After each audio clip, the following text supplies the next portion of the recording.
In terms of traditional storytelling, being Salish myself, knowing that the traditional stories have been around for a long time, and the purpose of the stories were to pass on part of the culture, part of the tradition, but also teach something, some kind of life lesson.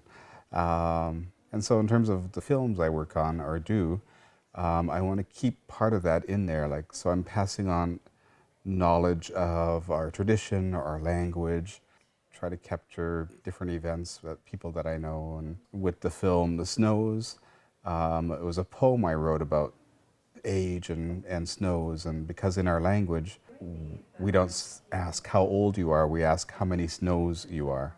And so in that is the poetry of the language, and the ideologies and philosophies of our traditions are in that. So I used that language. My mother interpreted the poem into our language, and so I recorded her voice doing that and recorded images of snow.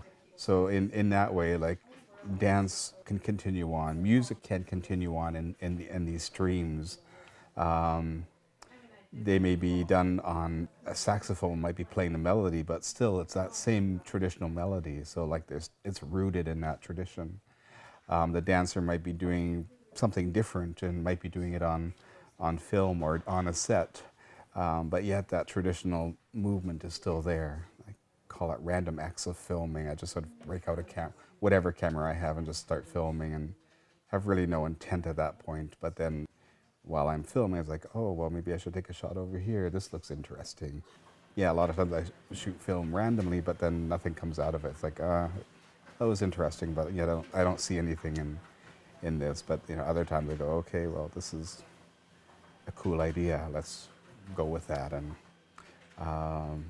but the problem with that is it limits what you can do. It's like when you shoot things randomly, it's sort of, you go back after the fact, well, maybe I should have took this other shot.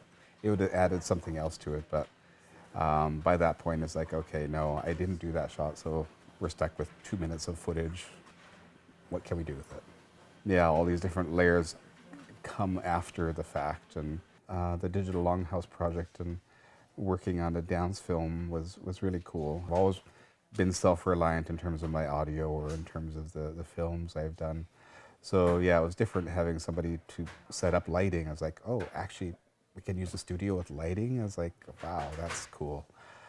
Playback sound, oh yeah, we have somebody who can do that too. I was like, ooh. But yeah, no, it was interesting having access to the lighting, having projection available, and having dancers. Like, it was such a neat experience that way.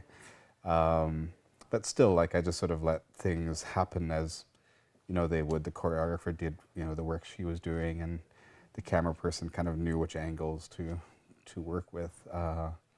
And then the editor, she took it all and, cut it up. And so I had very few notes in terms of how I wanted things. Like, I just sort of left it up to the people who had more experience in that area to kind of take over and say, well, this is how I would do it. And I say, okay, well then, let's do that.